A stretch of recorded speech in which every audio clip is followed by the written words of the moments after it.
Este es El Mundo del Derecho y el Derecho en el Mundo, un programa de análisis, comentarios y discusiones sobre temas de actualidad tratados desde una perspectiva jurídica. Y ahora con ustedes, el doctor Carlos Gabuardi. Bienvenidos a su programa El Mundo del Derecho y el Derecho en el Mundo. Sin lugar a duda, la estabilidad del Estado de Derecho, uno de los ejes más importantes para la estabilidad del Estado de Derecho y la prevalencia del orden jurídico, es la función jurisdiccional.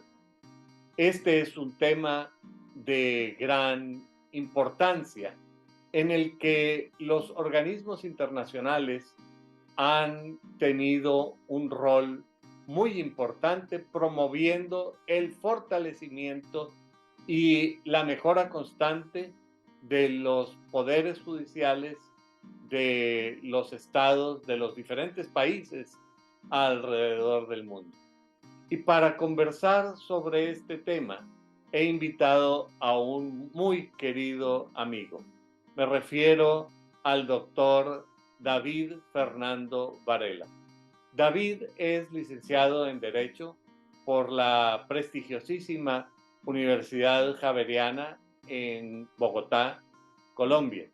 Posteriormente obtuvo su maestría en Derecho de la Universidad de McGill en el Canadá, en Montreal, en la provincia bijuralista de Quebec, y recientemente, tan reciente como hace un par de semanas, acaba de obtener su doctorado en Asuntos Internacionales de la School of Advanced International Studies de la Universidad Johns Hopkins en Maryland, en los Estados Unidos. Así es que, además de su formación académica, debo decir que David ha trabajado en los despachos de abogados más prestigiados de Colombia. Fue abogado del Departamento Jurídico del Banco Mundial, en donde tuvimos la oportunidad de ser compañeros. Posteriormente, David, inquieto como es, se movió a la región, donde fue representante de país, fue el representante del Banco Mundial en Venezuela, y actualmente es consultor del Banco Mundial y de otros organismos internacionales, además de ser profesor de tiempo completo en la Universidad Javeriana en Colombia. Una interesante combinación en donde se encuentra una activa vida profesional y una activa vida académica. David, muchas gracias por haber aceptado la invitación para compartir conmigo estos micrófonos. Tu tesis se llama La justicia, la reforma judicial en América Latina, un tema en el que tú has trabajado por más de 30 años. La reforma judicial en América Latina, específicamente en el caso de Colombia, en el sistema no penal y su vinculación con las organizaciones financieras internacionales. El nombre de tu tesis doctoral es muy sugerente. A mí me gustaría explorar un poco qué es lo que había en tu visión de la reforma judicial cuando comenzaste a pensar en este tema, cómo lo desarrollaste, en fin, creo que esto hay que explorarlo y tratarlo contigo. Muchas gracias, Carlos. La verdad, estoy muy reconocido por tu invitación a este programa sobre el derecho en el mundo y el mundo del derecho. Y encantado de compartir contigo y con tus televidentes, puedo llamarlos así, o mejor, tu audiencia virtual, las ideas fundamentales de mi tesis. Lo que yo traté de explorar se encuentra en una pregunta de investigación.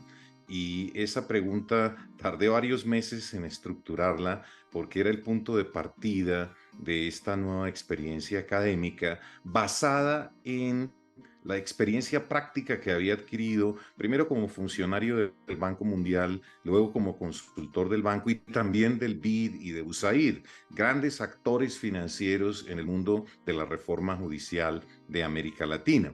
Entonces, estructuré una pregunta sencilla que se orientaba como a encontrar los hechos y sus causas. Y Bueno, es la esto. formulación de una buena pregunta es mucho más que la mitad del trabajo. Efectivamente, dicen que la respuesta siempre está oculta dentro de la pregunta y tenemos que, tal vez el ejercicio de un doctorado debe formularse en torno a la pregunta, o sea, parte de una pregunta de investigación la tesis, pero llegar a formular bien la pregunta es tal vez el principal apoyo que recibes de tus asesores de tesis, de tus compañeros en el programa doctoral. Y solo llegar a ese punto, pues te cambia a veces la opinión sobre temas que tú creías sabidos por tu experiencia práctica y descubres que con una investigación más profunda tal vez no eran como tú los veías. La pregunta es esta, y tú me dirás si estás de acuerdo con la manera como la estructuramos con el equipo del doctorado en este proceso de formulación del prospectus para la tesis doctoral. ¿Cuál es la experiencia de la reforma de los tribunales no penales en Colombia, específicamente en los esfuerzos por mejorar el desempeño en términos de prestación de servicios y fortalecimiento institucional con el apoyo financiero de la cooperación internacional? Y dentro de esa pregunta lo que buscamos son los patrones del cambio. Ahí hay una orientación hacia la política pública. ¿Qué pasa cuando se financian reformas desde el exterior con organismos de cooperación? Si esas reformas fueron exitosas o no y hasta qué punto. Luego, la detección de patrones de comportamiento exige mirar planos temporales muy amplios, no hasta 1 o 5 años. Es necesario mirar 10, 20, 30 años como mínimo para detectar esos patrones de comportamiento. Entonces, buena parte de mi investigación doctoral fue ir también más allá de mi propia experiencia personal de los últimos 30 años. Tuve que remontarme casi a los orígenes de la República para conocer este proceso de continua reforma de los tribunales no penales y luego valorar la irrupción de la cooperación internacional en el mundo de las reformas judiciales. Y es que los tribunales no penales en Colombia, pues son alrededor de 6.000. Entre lo que nosotros llamamos las altas cortes, la Corte Constitucional, la Corte Suprema, el Consejo de Estado, pero también los tribunales y los juzgados de todo el país, encuentras que la dimensión no penal de la rama judicial de Colombia es inmensa, con alrededor de Sí, 6.000. muy compleja me parece. Sí, sí, Colombia ha desarrollado en sus 200 años de vida independiente una modalidad de superespecialización de los tribunales. Tú tienes tribunales y juzgados administrativos, tribunales y juzgados laborales, tribunales y juzgados de civiles y de familia, y tienes también lo que llamamos los promiscuos, una palabra un poco escabrosa tal vez, pero que simplemente describe la jurisdicción múltiple, jueces que pueden conocer de todo tipo de casos no penales y algunos también de los penales. Y además está la parte constitucional que a partir de 1991 convierte a todos los jueces del país en jueces no penales a través del mecanismo que se conoce como la protección difusa de los derechos constitucionales. Pues dices muy bien, Carlos, estamos frente a un sistema bastante complejo, imbricado, y donde a veces es difícil rastrear esos patrones que estaba buscando para mi tesis. Un poco para preparar la discusión de cómo desarrollaste el tema, a mí me gustaría explorar un poco sobre la realidad de la división jurisdiccional, la división de jurisdicciones en Colombia. porque me da la impresión de que por un lado está el Tribunal Constitucional, por otro lado está el Consejo de Estado especializado en materia administrativa, es decir, tienes un órgano especializado en Constitución, un órgano especializado en administrativo y una Corte Suprema que es como el cajón desastre, recibe todo lo demás, pero no hay un órgano jurisdiccional en Colombia que defina los lineamientos unívocos para todo el país y que de ahí permeen los criterios jurisdiccionales. ¿Cómo está la cosa? Porque había oído de monstruos de 2 cabezas, pero este es un monstruo de 3 cabezas. Así es, tiene 3 cabezas, pero una de las cabezas sobresale por encima de las demás, y es la Corte Constitucional. Aunque ha ocurrido ese conflicto de competencias y jurisdicciones entre los 3 altos tribunales, siempre ha prevalecido la Corte Constitucional. Y creo que ya... ¿Pero por deferencia o porque orgánicamente le corresponde una calidad superior? Yo creo que la Constitución de 1991 es bastante clara, y a pesar de los esfuerzos de algunos tribunales por desconocer en algún momento o plantear una interpretación más matizada de la supremacía de la Constitución, después de que hay un guardián de esa supremacía, que es la Corte Constitucional, la discusión se cierra. Y al final todos los tribunales, a disgusto incluso del Consejo de Estado o la Corte Suprema, han tenido que reconocer que las sentencias de la Corte Constitucional prevalecen. Y ocurre con frecuencia que la Corte Constitucional toma decisiones sobre sentencias de la Corte Suprema o del Consejo de Estado, lo cual ¿Como naturalmente... organismo revisor o cómo sucede esto?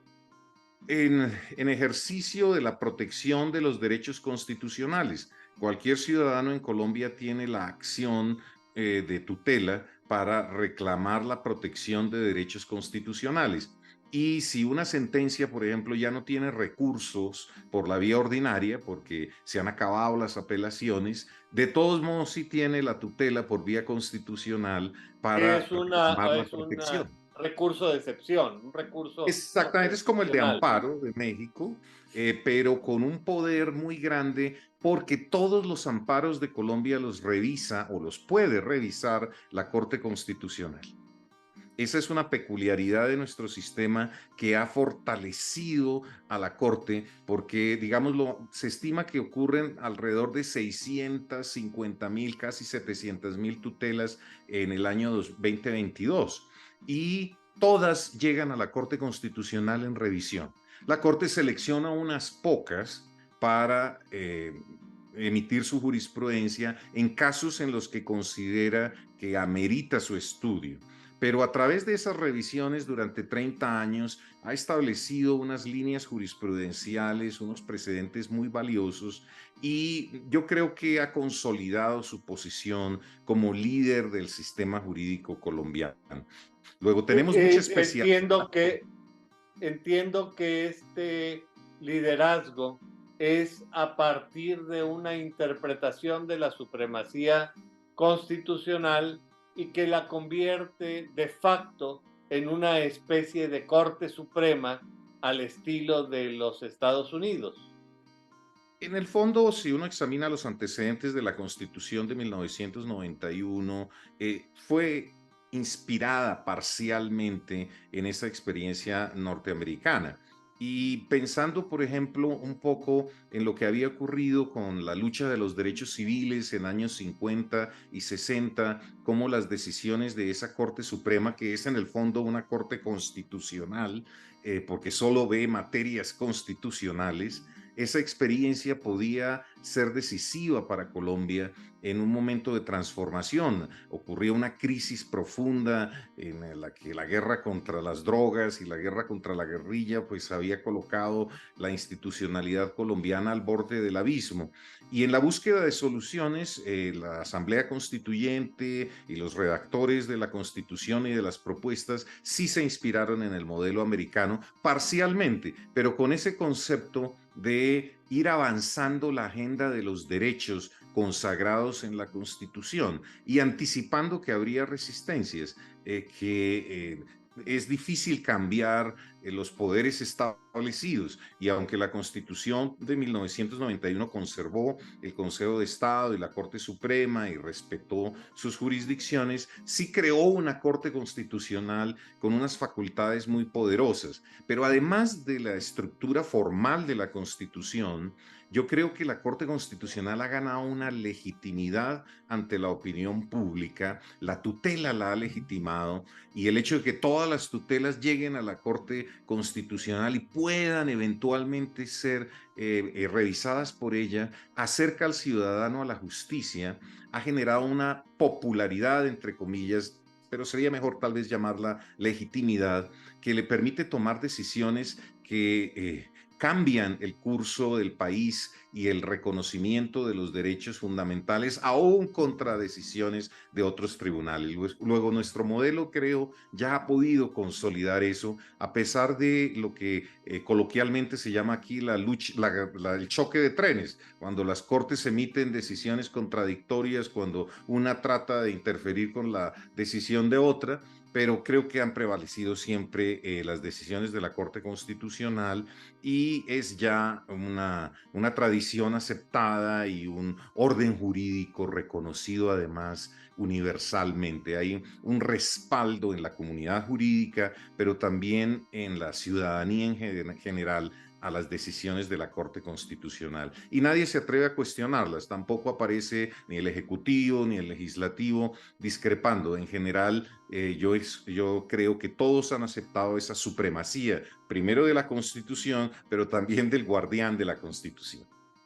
Creo que esto es algo muy interesante, y pensaba que quién mejor para entender estos procesos históricos de carácter legitimador que el autor de los documentos de la embajada.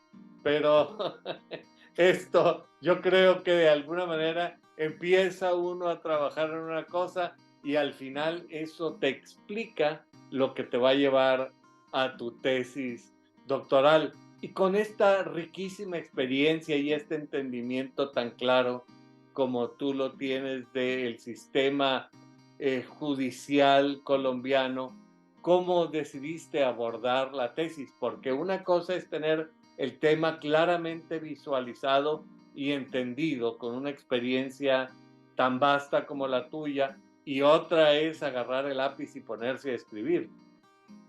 Sí, efectivamente, pues tú también eres doctor y mucho antes que yo alcanzaste ese grado académico. Tú sabes que es necesario aproximarse al tema y seleccionar qué puedes abordar y cómo. No puedes abordar todo lo que quisieras, tienes que seleccionar, priorizar, pero también necesitas como un marco de referencia que conceptualmente te permita aproximarte a la pregunta y a su respuesta. Yo desarrollé un marco con 4 pilares, digámoslo, porque tenía que medir el mejoramiento del desempeño, porque la pregunta se orienta a decir: ¿las reformas a la justicia no penal de Colombia han funcionado? ¿Ha mejorado la prestación del servicio en los tribunales y juzgados de Colombia o no? Y para saber si han mejorado, tenía que definir las dimensiones del mejoramiento. Y escogí 4. Escogí la de independencia, la de gerencia, la de acceso y la de respuesta, porque consideré que esas 4 dimensiones son esenciales para medir la calidad del servicio de justicia no penal a los ciudadanos. Posiblemente también sean aplicables a lo penal, pero quise dejar de lado lo penal porque me pareció que ya estaba bastante bien diagnosticado por otros colegas que me precedieron en el mundo de la investigación. Entonces, Además de que me da la impresión de que el tema penal no es el que mayor impacto tiene en la sociedad. Este tema que tú estás desarrollando, que tú desarrollaste, realmente se refiere al de mayor impacto y trascendencia social. yo creo que tú tienes toda la razón, coincido plenamente contigo, pero la cuestión a veces es la de percepciones. Los medios de comunicación sí le prestan mucha atención a lo penal y los Bueno, grandes titulares. es que es un tema de ventas, ¿verdad?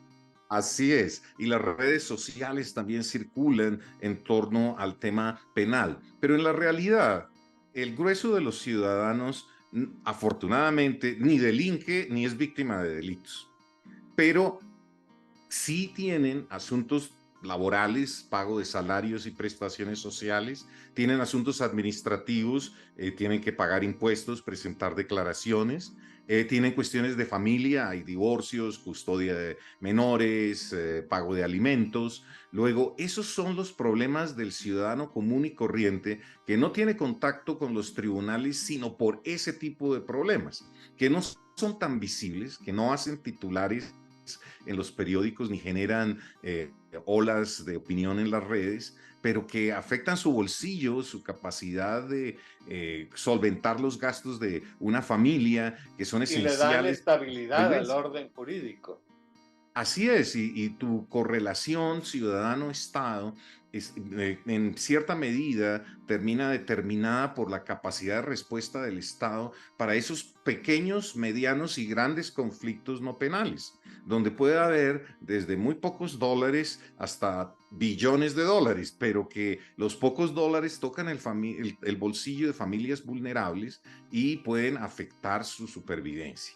Entonces, dentro de esa óptica, yo pensé, realmente la independencia y la gerencia son los grandes aspectos macro del diseño del Estado que te dicen cómo funcionan las instituciones públicas y son como un presupuesto fundamental de la operación de los tribunales.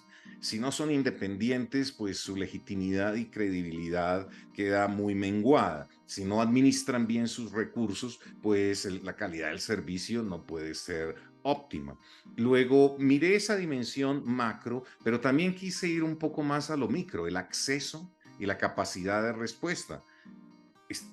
¿Qué tipo de servicios prestan y A mí cómo claramente me da la llegan los impresión de que servicios? la pinza te quedó muy bien armada.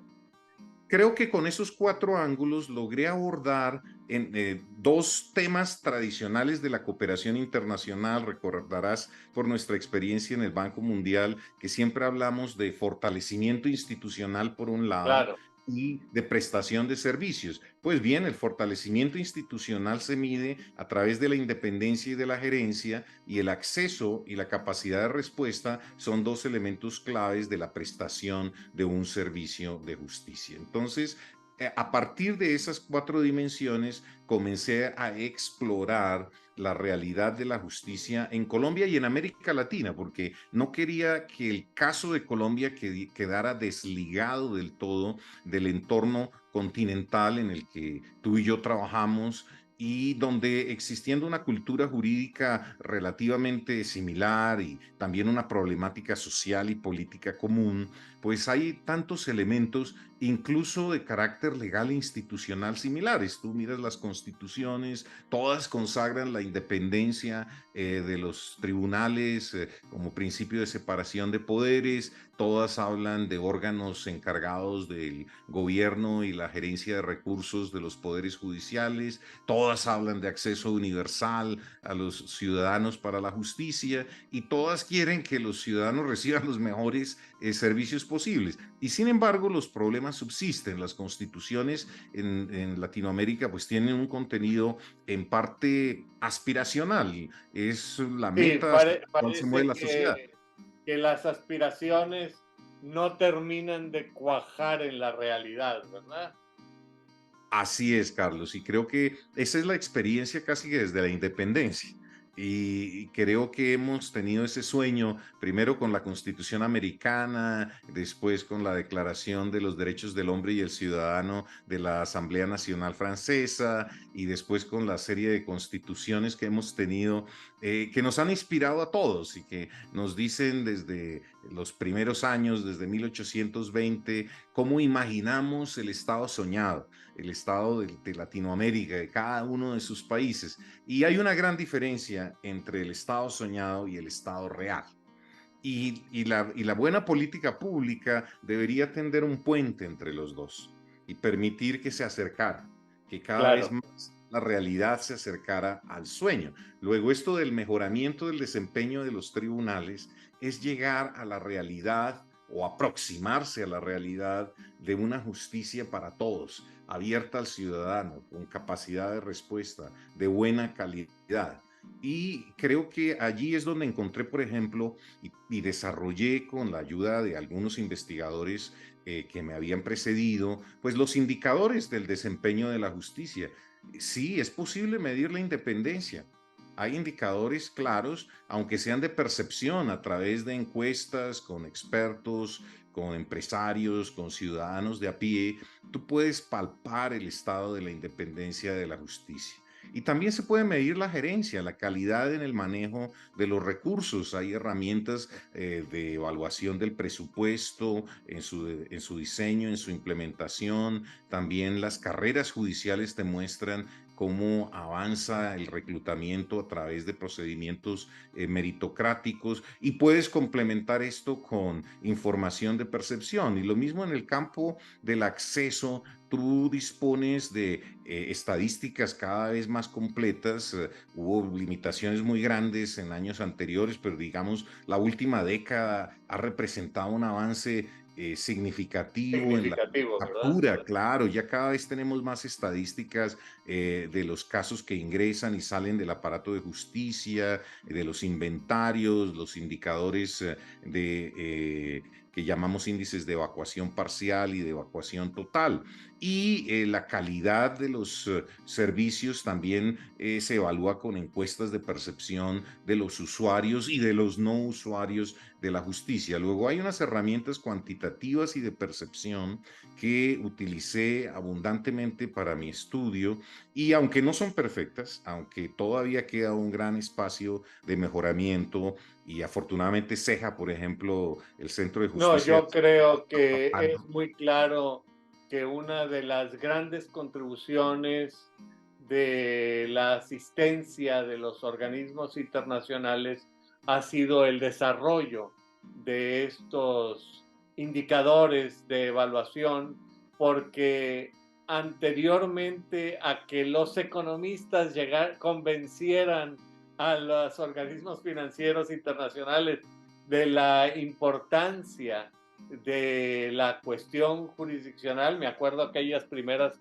conferencias a las que asistíamos, realmente se ha ido logrando la determinación de estos factores de medición siempre perfectibles. No creo que llegue el día en que las cosas sean perfectas, pero creo que el proceso de implementación ha dado resultados concretos, y me parece que se van logrando las cosas. Así es, yo creo que aproximándonos ya a las respuestas a la pregunta de investigación, creo que mi postura final, mi evaluación de estos indicadores es la de un mejoramiento continuo. No podemos ser pesimistas, todo lo contrario, tenemos muchas razones para creer que la justicia en América Latina, a pesar de todas sus imperfecciones, ha venido mejorando. Y a Claro, pesar de los embates de algunos factores reales de poder, digámosle de esa así manera. es. Hay barreras determinadas por situaciones económicas, políticas, pero el avance se da y se observa, y lo que tenemos que hacer es seguir impulsando ese avance, seguir en ese proceso de reforma y modernización de la justicia. Y con estas herramientas cuantitativas que posiblemente, como tú dices, Carlos, son el principal aporte de la banca multilateral. Antes de que llegaran los bancos a mediados de 1990, cuando estábamos trabajando tú y yo en Washington, la verdad se creía que la reforma de la justicia era puramente jurídica, era cuestión de cambiar constituciones y leyes, adoptar nuevos códigos procesales, capacitar a los jueces y a otros funcionarios judiciales. Esa era un poco la óptica del Law and Development Movement de los años 60.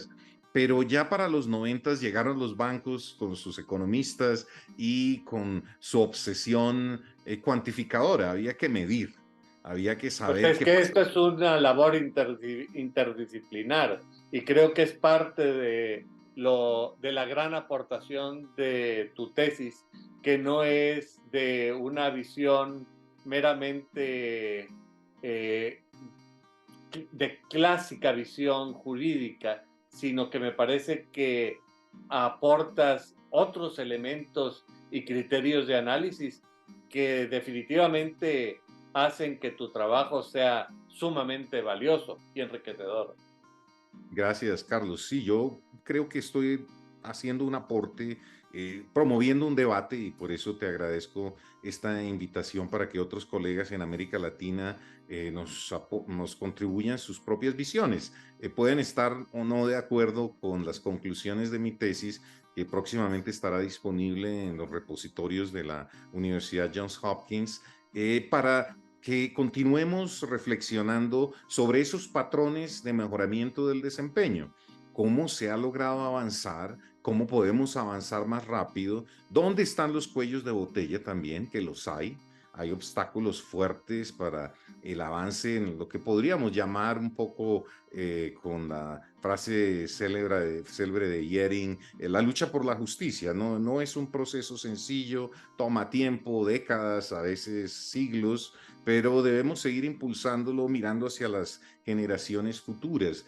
Y creo que vamos por un camino lento, ojalá podamos acelerarlo y los procesos políticos que están detrás de las decisiones constitucionales y legales lo permitan. Pero también los medios de comunicación, las redes sociales tienen hoy en día un papel que jugar y este debate, si se difunde, si genera presión sobre esos actores políticos, puede llegar a grandes reformas. Así que yo terminé mi tesis muy contento porque dije, sí, hemos mejorado en toda América Latina con datos estadísticos muy concretos de Colombia, con estadísticas, como te digo, duras, de la carga procesal de los tribunales, pero también de percepción de los ciudadanos, datos de presupuesto y de inversión pública en la justicia y con una visión, digámoslo, de lo que ha logrado Colombia en 30 años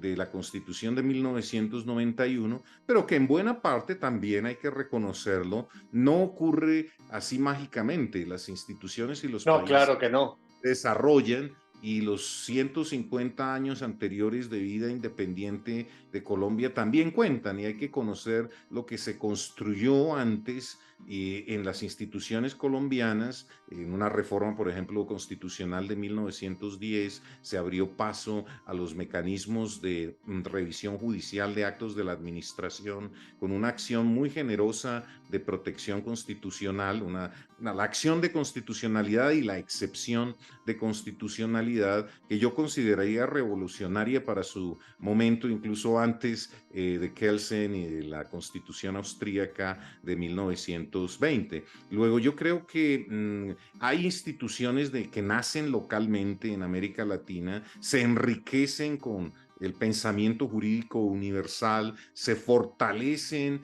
con la presión de los ciudadanos que quieren mejor y más rápido reconocimiento de sus derechos, y pues debemos abandonar, digámoslo, las visiones negativas y pesimistas, como que nos dicen siempre las instituciones de justicia no tienen arreglo. Por el contrario, lo tienen, algunas lo han demostrado, otras están en el proceso, pero las mejoras son posibles, exigen sacrificios a veces, claro, decisiones difíciles de carácter institucional.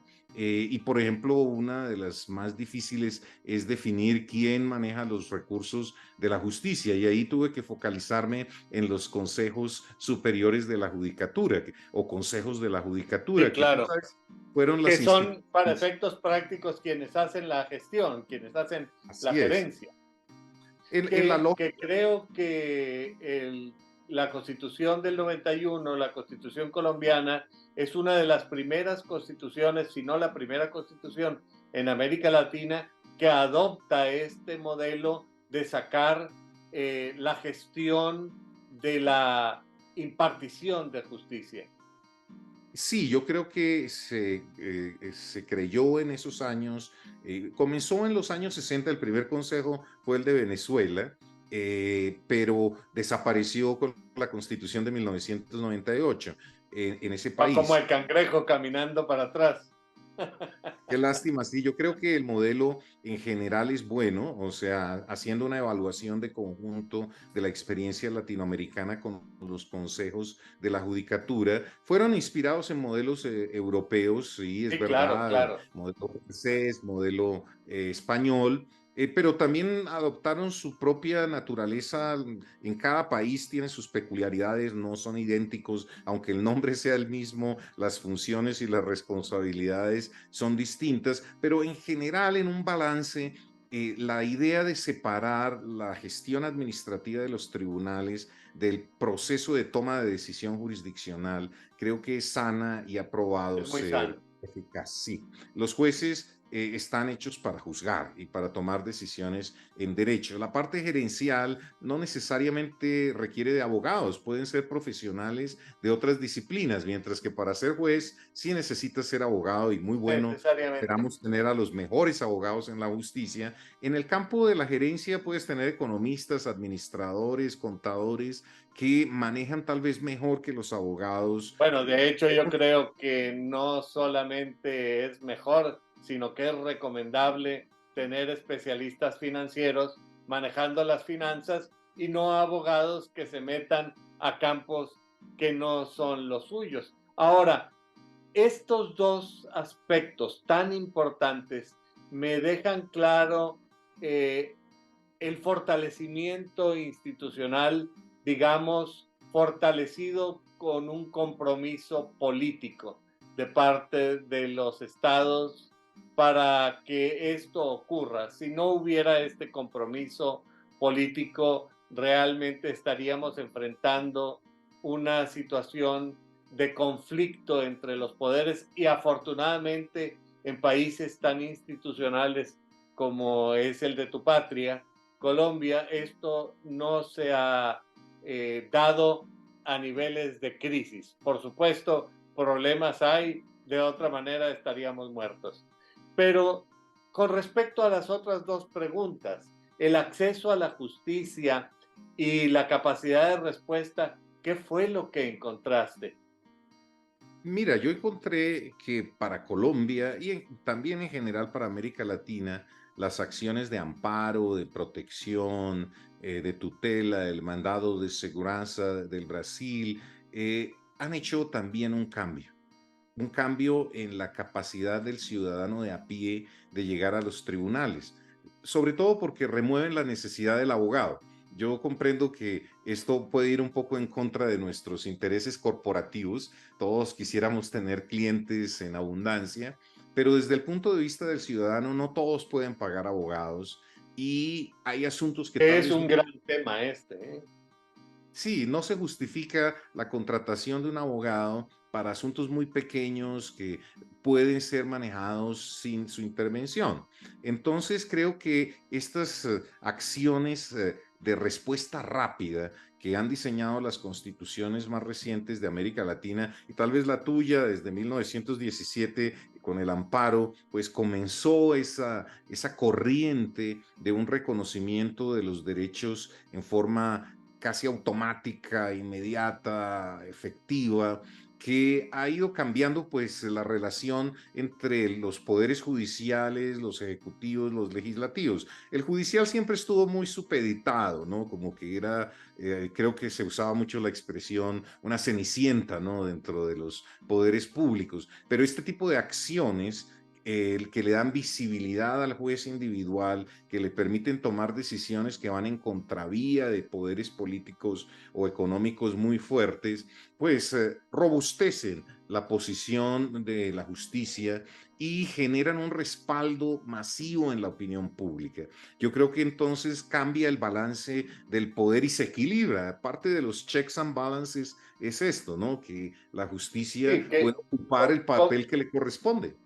convertirlos francamente en una realidad, porque la historia desafortunadamente había demostrado que los poderes judiciales eran la cenicienta de los órganos públicos, el más descuidado, el más abandonado, pero también poderes judiciales francamente subordinados a los poderes ejecutivos.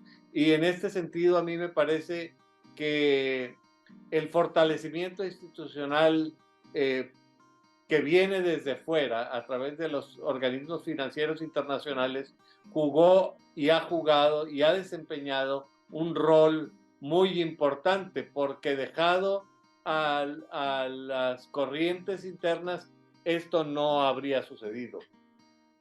Sí, yo creo que definitivamente es parte de la modernización de las instituciones públicas en América Latina. Es también parte de un proceso general de democratización acentuado a partir de los años 80 del siglo anterior y es el reconocimiento de una nueva realidad de masas. Las élites latinoamericanas han tenido que aceptar una nueva realidad, ¿no? Ya las decisiones no se toman en los clubes o en los conciliábulos de los partidos, sino que se debaten en público y hay presión de la opinión pública, los Y medios, la transparencia se ha convertido en una realidad y en una demanda pública, yo diría. Así es, y cada vez mayor, lo que genera también expectativas muy fuertes en la ciudadanía y también el riesgo de insatisfacción si no hay respuesta rápida a esas expectativas. Luego, las instituciones tienen que ser cada vez más sensibles a lo que se palpa en las redes sociales y en los medios de comunicación. Creo que esa unidad de seguimiento de redes en algún momento tendrá que abrir los poderes judiciales de América Latina. Yo creo que ya el Ejecutivo es muy sensible, los presidentes, los ministros saben que tanto vale su gestión como lo que dicen de ella y tienen que responder a las demandas ciudadanas. Los jueces no deben buscar popularidad porque no son una rama elegida popularmente, ni se No espera que deben sean, ser, no ni deben deben ser ser. políticamente electos. No, no deben estar como parte del proceso político, pero deben ser sensibles a las necesidades y prioridades de la ciudadanía. A ¿Qué la está realidad, pidiendo? A la sí, realidad claro. social. No pueden refugiarse, digámoslo, detrás de la torre de marfil jurídica, de las normas abstractas que nos enseñan en las facultades de derecho o que enseñamos tú y yo como profesores. Esa sensibilidad social y de problemas económicos acuciantes de la mayoría de la población en América Latina nos obliga a todos a ver un nuevo papel de la justicia, no una justicia activista, no la justicia Robin Hood, porque tampoco esa sería una justicia, pero sí una justicia que escuche, que oye, que sabe lo que ocurre fuera de los tribunales y comprende lo que los ciudadanos esperan. Entonces, la interpretación creativa de la ley que la va adaptando a las realidades sociales, que no petrifica ni la Constitución ni la ley en el momento de su expedición hace 20 o 200 años, sino que la actualiza y la lleva conforme a los signos de los tiempos. ¿Qué está pasando ahora? Y cómo podemos aplicar esa norma antigua a una realidad actual, ¿no? Yo creo que en eso los tribunales latinoamericanos han avanzado mucho y me agrada percibir ese ambiente de fortalecimiento de la separación de poderes y de los contrapesos y pesos que se aplican entre ellos. Creo que de esa manera se protege la democracia, se evitan los abusos o tendencias autoritarias de algunos gobiernos y se enriquece el debate público. Realmente en torno a las políticas públicas, los tribunales comienzan a jugar un nuevo papel. Ya no simplemente se limitan a aplicar la ley como nos enseñaban tal vez en la formación jurídica tradicional. Los tribunales también crean ley y crean a través de sus precedentes y de sus decisiones un conjunto de recomendaciones y políticas públicas. En eso la Corte Constitucional de Colombia se ha distinguido con unas decisiones sobre estado de cosas inconstitucionales en las que ordena al gobierno e incluso al legislativo tomar decisiones para revertir ese estado de cosas inconstitucionales, para hacer que la realidad se ajuste a la Constitución. Por ejemplo, en el acceso a servicios públicos esenciales, el agua que necesita una comunidad, la protección del medio ambiente, de los bosques o de los lagos que pueden ser afectados por una industria extractiva. Desde ese punto de vista, los jueces pueden servir de contrapeso a una serie de decisiones que de otra manera no serían controvertibles, sino en forma no pacífica. Creo que es bueno que exista el debate, la protesta también es legítima, pero los canales institucionales nos deben llevar hacia una decisión también legítima y que no sea por un resultado de fuerza en la calle o fuera de ella, sino como el resultado de una deliberación razonada del orden jurídico y de la realidad social, ¿no? Entonces, en ese sentido, creo que estamos avanzando en América Latina y que todos obedezcamos las decisiones de los tribunales y sobre todo las que no nos gustan, con las que discrepamos, es un gran avance. Luego, la justicia en términos de acceso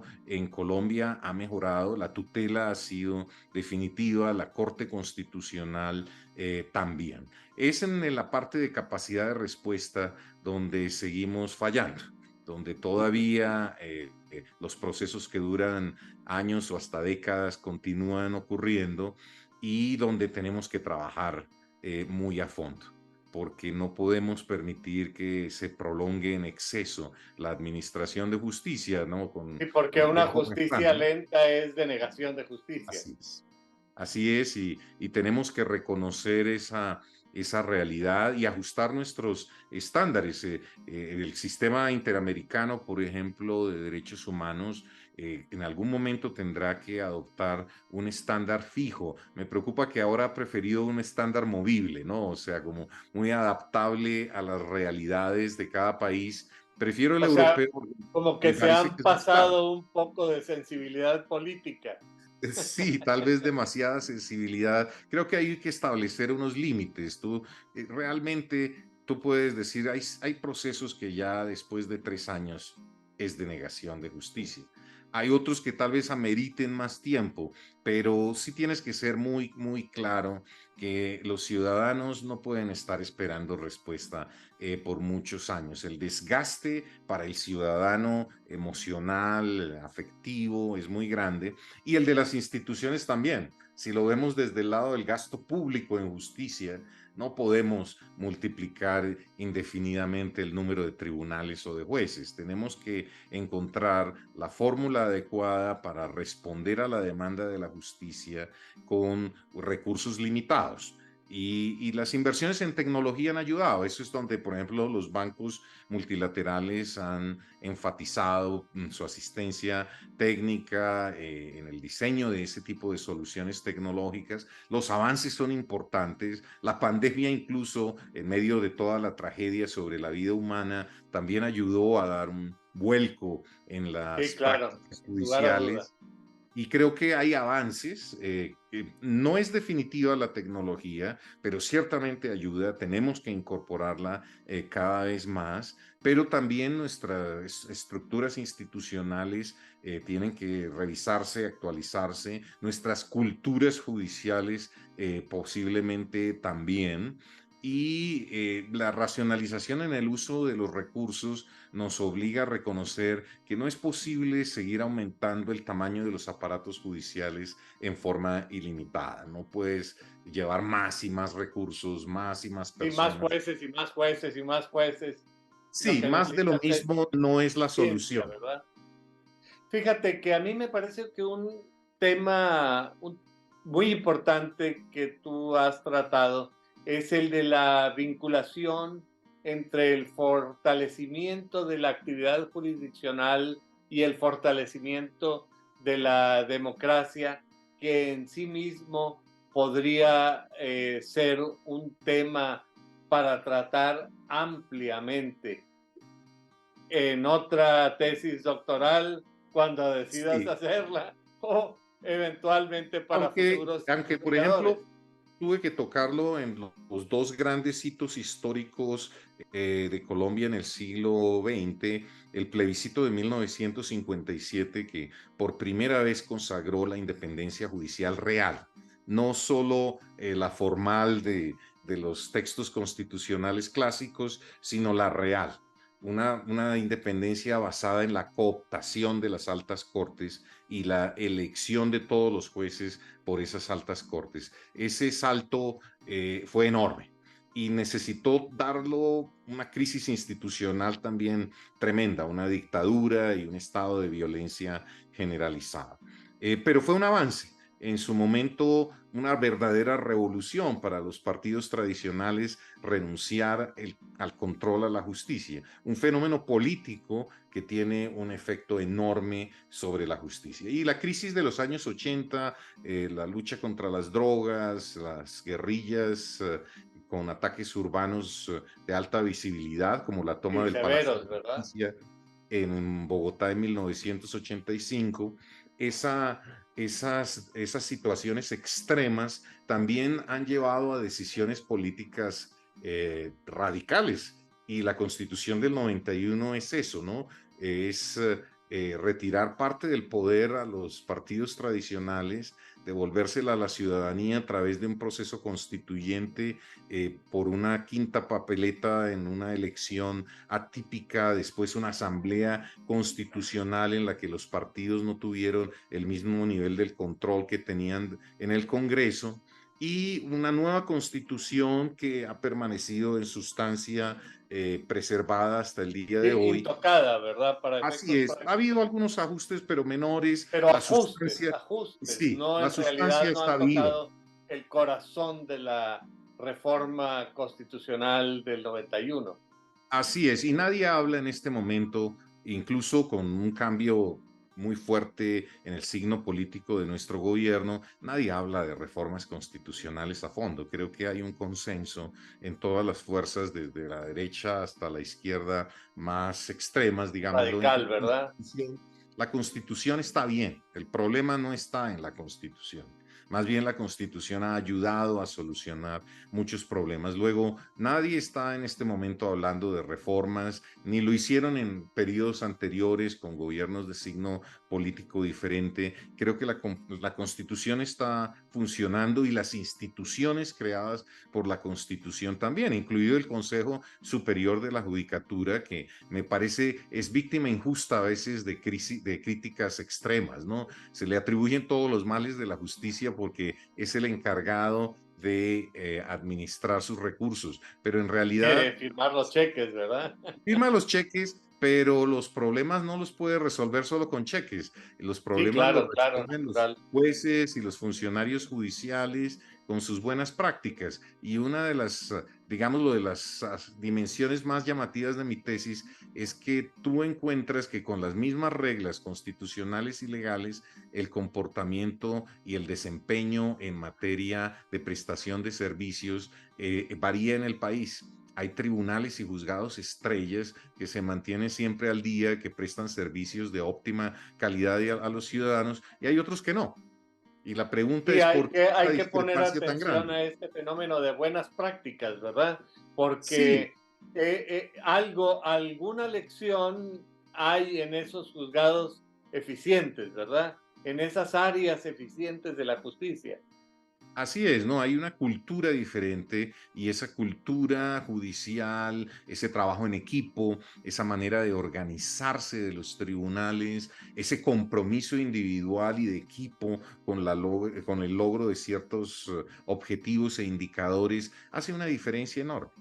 Y hay ciudades enteras en donde el desempeño de la justicia es admirable y uno mira los indicadores de Manizales y de Bucaramanga y no puede menos que contrastarlos con los de Bogotá y Barranquilla. Claro, Medellín puede ser una ciudad grande, pero también es comparable con Bogotá. Son ciudades de Claro. más de 2 millones de habitantes, complejas, difíciles, y sin embargo el desempeño en Medellín es mucho mejor que en Bogotá o que en Barranquilla.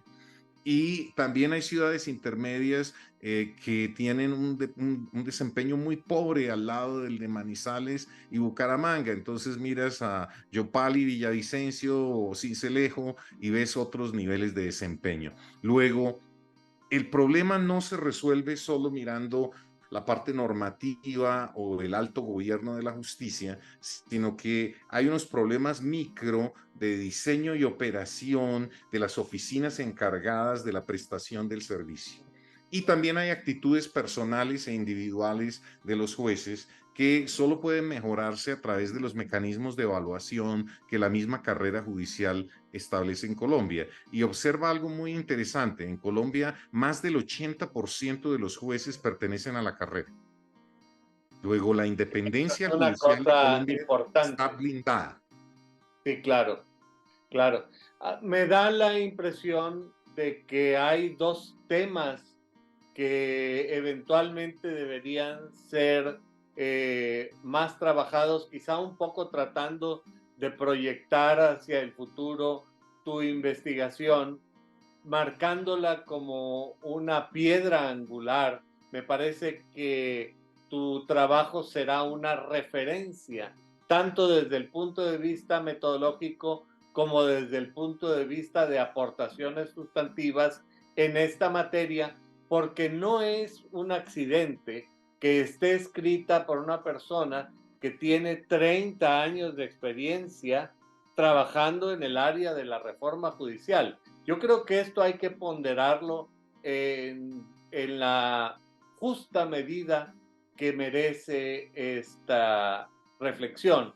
Pero me parece que en general en la América Latina como que tenemos poca conciencia de lo que implica el gasto público en materia judicial, por una parte, lo que hay que verdaderamente asignar y por otra parte, lo que nos cuesta la ineficiencia judicial cuando se promueven pleitos que no tienen mucho sentido. En realidad somos los contribuyentes los que estamos finalmente patrocinando esta maquinaria judicial ineficiente. Y por otro, parece que el gran tema que tú has marcado es el de la capacidad de respuesta. Este parece ser el hoyo negro de la constelación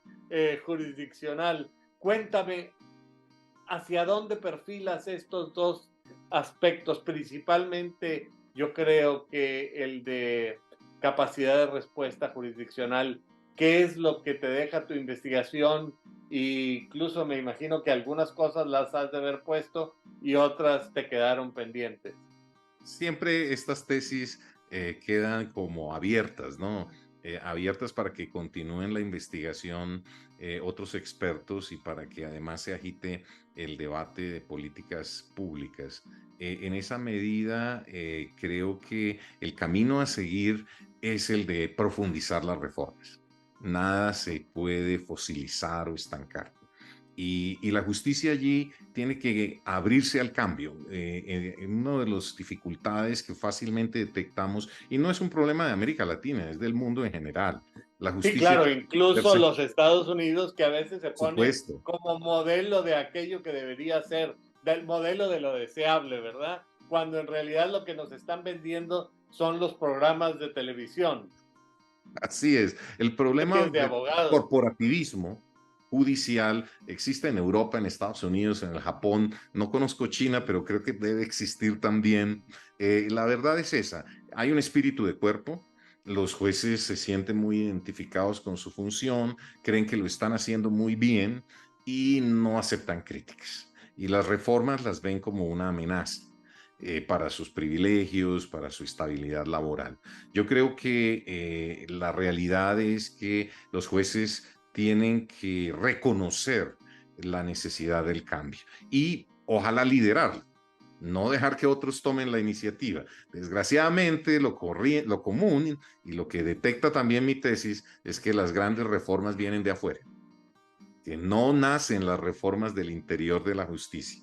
Las Sí, grandes claro, reformas salen de asambleas claramente. constituyentes, de Sí, congresos, claro. de decisiones de partidos políticos. Ojalá los jueces pudieran liderarlas, pero para eso tienen que superar el espíritu corporativo y reconocer las debilidades de su sistema interno y proponerse a mejorarlo. Yo creo que Y allí es claramente reformas que vienen del exterior, ¿no? No nada más de los procesos políticos internos, sino de presiones internacionales.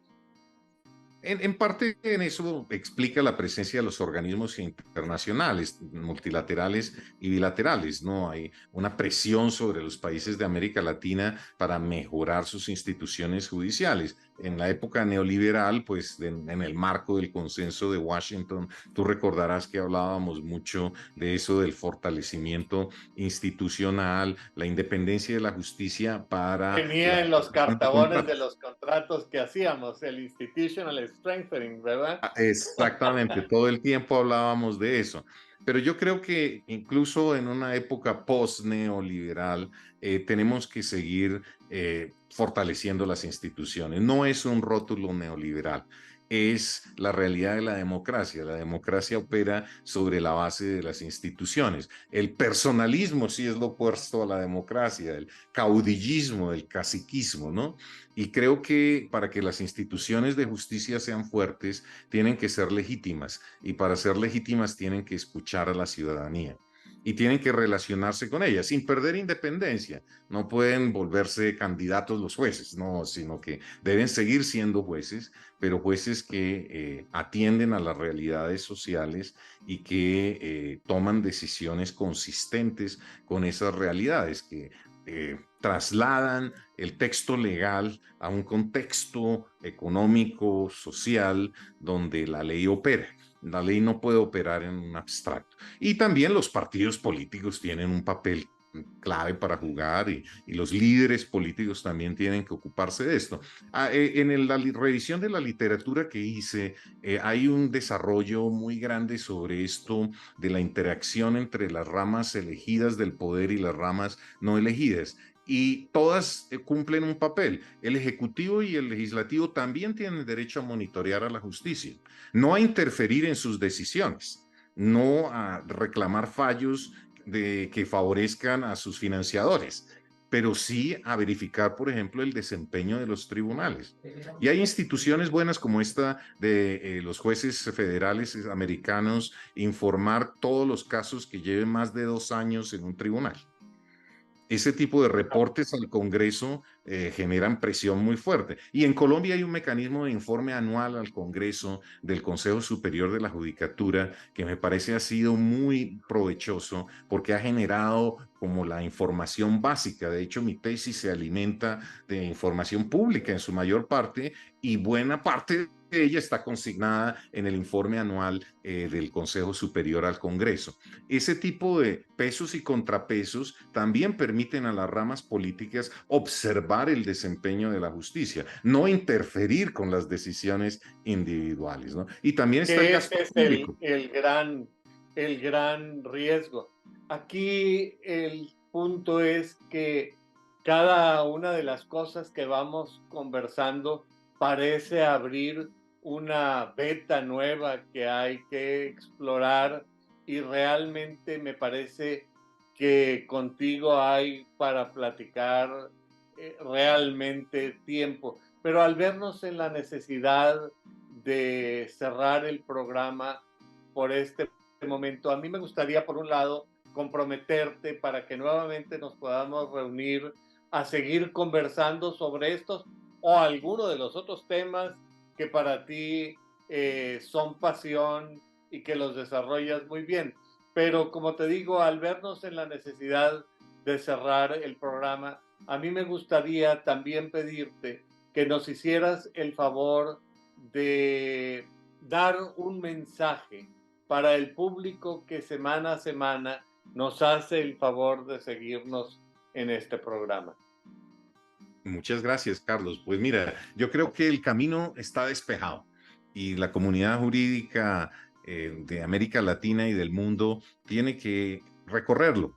Y es un camino donde hay unos elementos básicos que mi tesis recorre y que puede interesarles explorar, y yo daré por bienvenidos todos sus comentarios y trataré de entablar diálogo con todos los que los formulen, porque creo que en ese camino, pues tenemos lo que podría yo llamar la, la ruta crítica, y una ruta que nos obliga a tomar algunos riesgos, riesgos del cambio. Los riesgos del cambio de los abogados como operadores de la justicia. Tal vez también nosotros tenemos que cambiar y no culpar a los jueces. Los riesgos del cambio para los jueces, sin duda, porque tal vez habrá que hacer algunos también en la manera como ellos son evaluados y como ellos son seleccionados.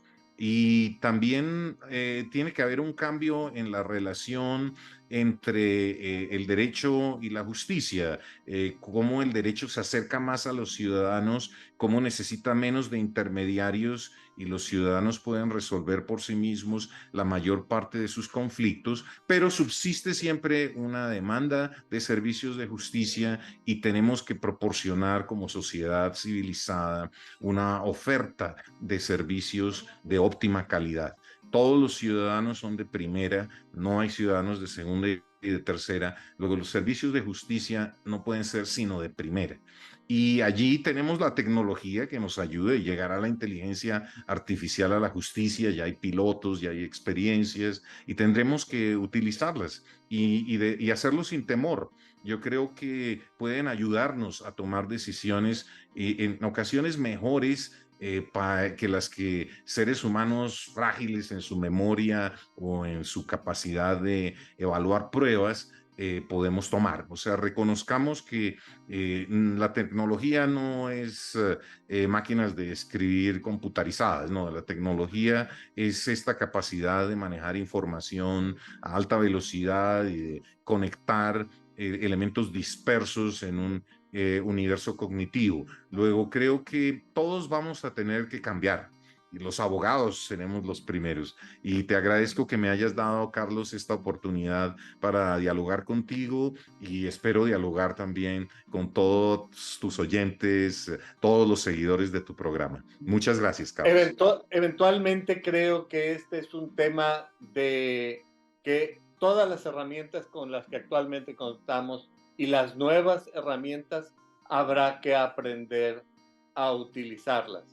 David, quiero decirte que por una parte me siento muy contento de conversar contigo, como hacía mucho tiempo que no conversábamos sobre temas de fondo con una persona tan inteligente y culta como eres tú.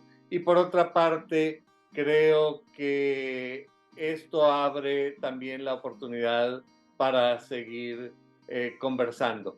Al público que semana a semana nos hace el favor de seguirnos en este programa, les recuerdo que su opinión es muy importante para nosotros y que nos gustaría tratar especialmente aquellos temas que resulten de su mayor interés. Al doctor David Varela, nuevamente le agradezco su generosidad y atención al recibirnos y quedo con ustedes la próxima semana. Muchas gracias. Gracias, Carlos.